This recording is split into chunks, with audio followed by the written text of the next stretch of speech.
All right, Scollay. Thanks for joining us. I'm not sure how many of these you've seen so far. It's gone really well, and we're really happy to have you on this conversation. We've had a couple of big names in terms of what they've done on the field. I think that you are doing great things off the field, and really looking on. It's something that I think everybody is really proud of. Somebody to transition from one career into another. But yeah, thanks for joining us. Firstly, Australian in England trying to make it in cricket. How and why? Well, SJ, thanks for having me, guys. Great to see all of you. Great to see so many great people who I got to know well last year. And well done to you guys, Crouch End, for doing this sort of thing. Michael Holding, Jimmy Adams, there's some pretty big names to follow up, and hopefully you get a little bit of value and something out of tonight. Good question. I was just pursuing a career in cricket. From about age 15 or 16, I just wanted to be a cricketer. And like anyone sort of young aspiring cricketer, I wanted to play for my country, which was Australia, obviously. But when things weren't going as planned at about 19 and still very young, obviously, someone said, why don't you go and play in England? Because they found out I had a British passport. And that obviously opens up a lot of doors. It means I'm just like any other English person in some senses. It meant that I could, instead of trying to crack it into 6 professional sides in Australia, I could try and make it into one of 18 professional sides in the UK. And so I got the opportunity to go out and play league cricket. And then, yeah, from there, I was still always going back and playing in Perth at the start and wanting to play for WA and then Australia. But just the way things happened, just the way things worked out, I did well in the Middlesex League for East Coast. And then, yeah, did well when I got an opportunity for Middlesex on a trial, and things progressed from there. So if I'd lived out my childhood dream, it would have looked a lot differently. It would have sort of been playing professionally in Australia, and then through my dream, it would have been playing for Australia. But I wouldn't change my journey, and I absolutely loved my time in England. Those years at East Coast, my time at Middlesex, and then all the times I've had since then, going back and visiting everyone, and then my really amazing year with Crouch End last year. So, yeah, I think just the British passport allowed me to just opened up so many doors and allowed me to travel and play cricket in the UK, which is an amazing thing for an Aussie. You use your opportunities really well. In terms of a preference, which one would you prefer? Conditions in England or conditions in Australia as a player? Oh, such a tough question. They're so different. I think it's a whole combination of things. It's conditions, it's format of the games, it's the type of players you're playing against. So in Australia, you might play on better wickets in terms of bounce and pace, but you're facing sort of more sort of faster and different types of bowlers. You're challenged in different ways, and you often play one-day games with a white ball, which is quite a bit easier to bat against, and I find easier to bowl with. So I love the challenge of English cricket, and I love facing the moving ball. I find that you've got to be on every single ball. It's a silly thing to say as a batter because you have to be anyway, but you just can't take any ball for granted. And yeah, you're playing one-day cricket. It's always one-day cricket in England, and it's with a red ball that moves. So you're trying to go at a good run rate, but you're also got a real challenge. So I think I've done quite well in the UK. So I'll probably lean towards that. I like that there's a lot of spin in the Middlesex League, so that's always been a good challenge to face and to bowl as well. So look, they're very different. I love playing off the back foot, but you don't get to do that too much in the UK. I love playing in the UK and then coming home playing in Australia and being challenged in different ways. And in that transition period, did you do a lot of learning on your own, or were there other players or coaches that helped you in that transition? No, initially. So once I'd done it a few times, I was able to transition on my own. I knew what to expect. Obviously, I knew what Australia was like. So the real transition was going from Australia to England. And initially it was difficult. I found it hard the first few trial games, sort of pre-season friendlies I had before the first game of the season. But I was very fortunate that in my first ever league game, we played at Teddington, and it was the best wicket I've probably ever played on in league cricket in England. And I got 100 that day in my first league game. And playing on a fast, bouncy wicket helped sort of for English conditions, really helped. So I then went and played on a few low, slow wickets, got a couple of low scores, and my confidence was shot. And then, got some more runs after that. So I think initially it was a really tough, like anyone coming from Australia to England for the first time, or England to Australia for the first time, there was a real transitional period. But it was asking a lot of questions. That's been a strength of mine, I think. Even though my mates gave me a hard time when I was younger, but I've always asked a lot of questions because I feel like you can learn so much from asking questions. So I suppose when I first got to, like, before I went to England for the first time, I asked people who had been, what's it like? I started to try and train in certain ways with tennis balls or hitting balls off grass rather than hard concrete wickets, as much as I could to prepare. But then ultimately it was just adapting and just getting in the contest when it counted when I was in England. So it was really tough. Like I got 100 on my first league game, but then I think 2 low scores either side of that. So I'd scored over 10 once in my first 5 games of playing cricket in England. So it was a tough transition, but something I became more and more used to the more I played. So you played a lot of cricket here club-wise, and you'd say you're very, successful. Would you consider your time here in club cricket a success, personally? Yeah, I would. Like, I think we'd all sit here, every single person, no matter what we've achieved, and say, I could have done more, could have been better, I should have done this, should have done that. That day I could have gone. So there's certainly days and moments I'll look back, and if I thought about it really deeply and think, gee, I left some runs out there, left some wickets out there, could have prepared better, could have played better, could have done a lot of things better. But I think over the course of the 7 seasons I had in England, I think I did pretty well statistically in 6 of the 7. The one season I had in the Surrey League, I struggled, and it was the year after I lost my contract with Middlesex. I didn't do very well there. I think it was just a change of environment and whatever, and things just wasn't in it really. So yeah, I think overall, I think it was successful, but I judge my success more on the friendships I made and the sort of the impact I had on cricket clubs, East Coast, East Molesey, and then Crouch End, and trying to not only create a sort of a winning environment and a better team on the field, but a sort of a good behaviours and good habits off the field as well. So I think I did that in all the clubs I was at. So yeah, I would call it a success. All right, so we're going to get to some of those, the impact that you said you've had on some of the environments you entered a little bit later. So you consider that a success in terms of your club cricket and your representational cricket coming up.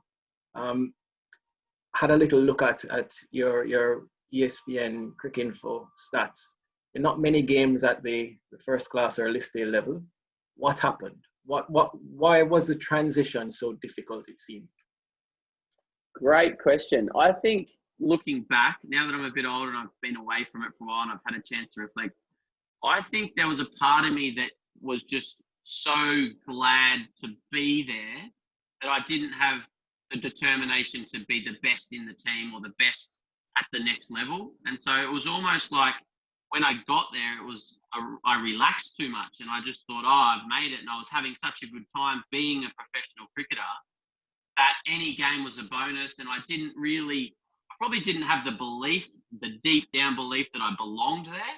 And also I didn't understand myself, and I used to put myself under too much pressure. And that's why I'm so now passionate about the mental and emotional skills needed to be successful and to score runs, take wickets, and reach your potential on the field. So I think it was just a combination of things. I was in my first year with Middlesex. I won the second 11 Player of the Year. I averaged 56 or 60 something. I was really good. I played a handful of List A games. I got 30 odd on my debut, run a ball in a heavy defeat, and I was just playing with freedom. I just played with complete freedom and no worries, no cares in the world, and just backed myself, had some fun. And then things changed later that year when I started thinking, hey, I've got 2 years, and I started to worry about losing my contract, or I started to put energy in what other people were doing and who I was competing with rather than just trying to be the best I could be and worry about what I was doing. And at the same time, like I said, I was probably just loving the lifestyle of being a professional cricketer. I think I was training hard, but I certainly wasn't doing all the 1%ers that I now encourage my athletes to do. So there was a combination of things. And a big part of this as well, SJ, is I actually had a coffee I had a coffee with Steve Eskenazi, who's been quite successful with Middlesex for a long time now. And he got contracted just after I got delisted. And he said, Scholes, I didn't know him very well. He was younger than me. He said, but he's from Perth. And he said, Scholes, can we have a coffee? I want to ask you about cricket in the UK and about Middlesex and whatever. And my advice to him then was, having been delisted for 5 or 6 months at that time, being uncontracted and released, I said my heart wasn't in playing for Middlesex and for England, because I always wanted to come back and play for Australia. I was an Aussie playing for Middlesex, saying that I wanted to play for England, but there were things like during the Ashes in 2010-11, they went around, they asked everyone to do a video and a prediction and wishing Owen Morgan and Andrew Strauss and Stephen Finn, 3 Middlesex boys, good luck and what the Ashes score was going to be. And I was like, good luck, boys. It's going to be 3-2 to England. And here I am, an Aussie, secretly going for Australia. A big part of me thought, okay, I'm going back to play great cricket in Australia. I'm going to do the business there. This contract will finish or whatever. And whenever I'm ready, I'll go and play for Western Australia and then I'll play for Australia. So when I sat down with Steve Eskenazi, my advice to him was, you've got to fully commit to England if that's what you're going to do. Emotionally, not just verbally, not just whatever, mentally and emotionally, you got to fully commit to where you are if you want to be the best you can be there.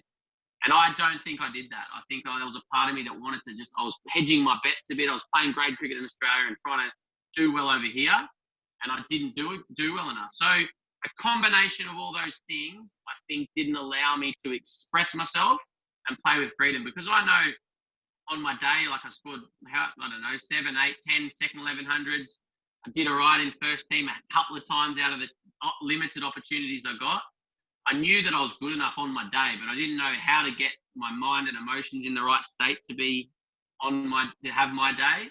And also all those other things didn't allow me to sort of just play with the freedom that I played with when I was playing my best cricket. So I suppose as well, the final piece, which I think the best players are able to navigate through, I was playing out of position. I was batting 3 in the second team. I batted in the top order my whole career, and then I was batting 6 and 7 in List A cricket, Pro 40 cricket back then, and I was coming in late in the innings against an old white ball. And it's not a sob story. Every good player's had to start there and work their way into the number 3 position or into something else. So I didn't know how to do that really. I hadn't been in those circumstances, and I threw my wicket away way too many times. I didn't get not outs. I just was didn't understand it really. So I suppose we could have this whole conversation about why I didn't quite make it. I've never really opened up completely on all of that, but it's what I'm now trying to help others understand so that they don't have the same pain and mistakes that I went through. And that's an interesting story. Do you think that, I don't want to harp on the past too much, but do you think a change of environment might have helped you? So if you hadn't been contracted at Middlesex, do you think a smaller club or not just another club, do you think that would have made a difference? Oh, look, it's so hard to say. Possibly. I felt like then I played good cricket in the second team, and I had the backing of the second team coach, Richard Johnson. He was excellent. He backed me. He loved the way I played the game. He was a real supporter, and I felt that allowed me to express myself.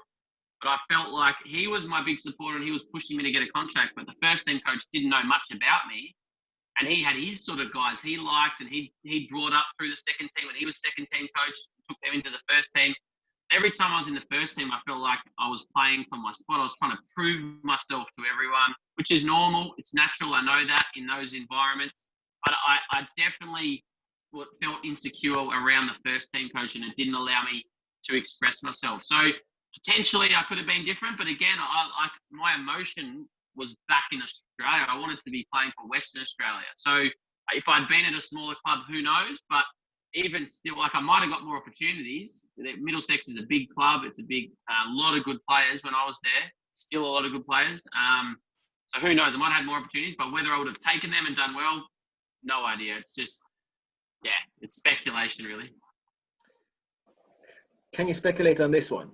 Would a young budding Tom Scollay have liked to work with a now seasoned coach Tom Scollay from Cricket Mentoring? Do you think you would have been open to the coach you are now? Yeah, absolutely. So when I was young, I grew up in the centre of Australia, and I just was really raw. I was just I had some good coaches and some people guiding me, but they were sort of technical coaches and stuff, and they didn't ever talk about the mental or emotional skills needed. And the reason I'm doing what I'm doing now, and I've shared some content around this, is I'm trying to be the mentor that I never had, that I wish I had. So I'm trying to help 13, 14, 15, 18, 21-year-olds who probably have parents and coaches, but maybe don't have someone who's been on that journey like I have, but that I can then pass on some of the things I've learned from my journey and the things I've learned since I sort of didn't make it, and have done a lot of learning around why some people make it and why some people don't. So 100%, I was open to everyone and anyone, and I feel like I would have really loved that person to just talk to and just say, hey, I'm struggling. What do I need to work on here? Like, why can I be so good on one day and not so good on another? And pick the brain of someone. My father didn't play any cricket, didn't have an older brother. I didn't have any older teammates because I was always traveling back and forth who I could just ring up and talk to. And a bit of that was my own personality. Like, I look back, and instead of when I was 18 and 19 moving to Perth from Alice Springs, instead of seeking out the best players to pick their brain about cricket, I seek the best players out to be their mates. I sort of hung out with them socially and partied with them, but I didn't sort of sit down and say, let's have a coffee. I want to know how you go about this. Well, how do you deal with your nerves? How do you formulate a game plan? I didn't really do that enough. I sort of respected them as cricketers and admired them as cricketers. I was probably too scared to go and ask them about cricket, but I was happy to have a beer with them and hang out with them, party with them and have fun. So I would have definitely been open to someone saying, hey, mate, and coming to me, because I probably could have been better at going to them.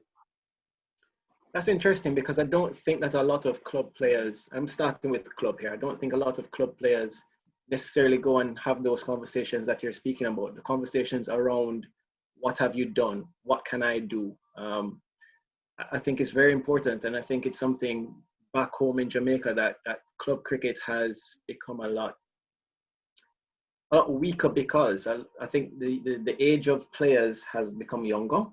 Those senior players haven't necessarily continued playing, and many of the players who do continue to play, they don't get asked those questions. And I think it's really important that the transfer of knowledge is not only from coach to player, but I think even more important within the team and players who have done it before.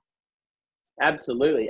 Great point, SJ. And everyone who's a bit older than me talks about, and the best learnings I've had is after a game over a beer, and you can sit next to someone, whether it's a teammate or an opposition player, and you sort of chat about life, but mostly it always comes back to cricket, and you talk about cricket. And everyone older than me has talked about how back in the day they used to have great learnings. They'd sit there for hours and hours and drink all night chatting about the game and talking about cricket. And right now, I know we're going to talk a bit about my business and a few other things, but right now, Chris Rogers and I are hosting these online discussion groups very similar to this with young cricketers, and we're providing stimuli, things that they can watch, learn and read, but ultimately it's about them communicating and sharing information within each other and across each other, because like you say, we think there's so much power in them. They can learn from Buck. Boy, they can learn a lot from Buck. They can learn a lot from me.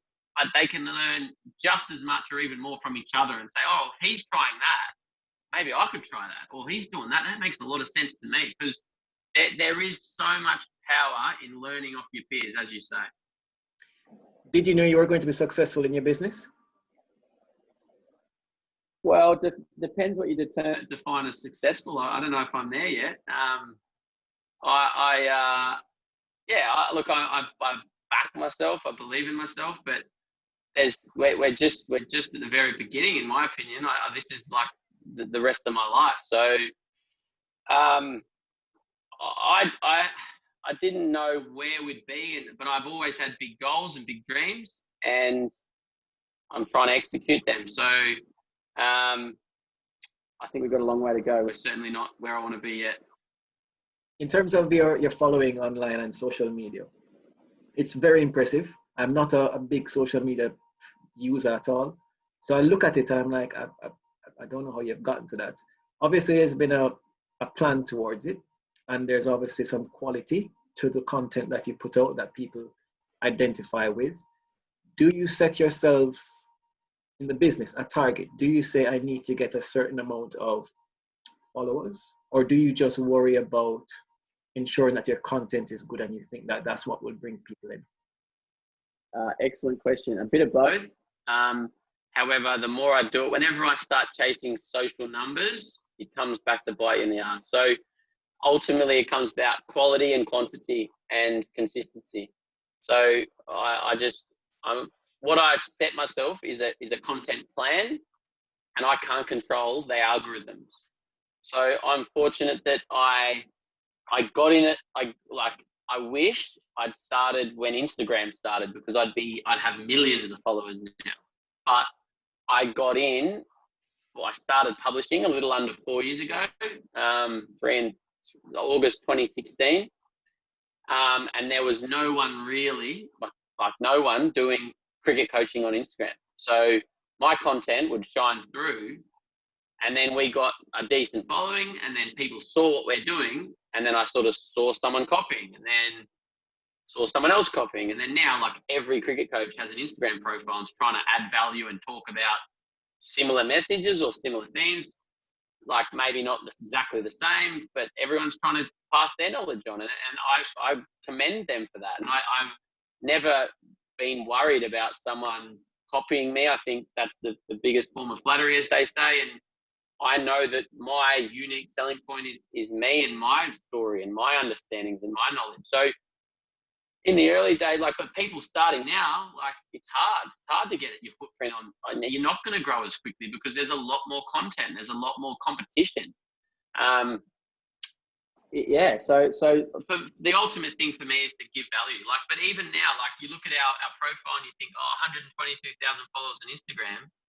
For whatever reason, and maybe it's because last week I try and post every day on Instagram. That's something I try and do, but I don't always do it. And last week things are going on, whatever, it's busy, and I think I missed 3 days. So our following over the past 7 days is going down for the first time ever. We're minus 70 followers or something.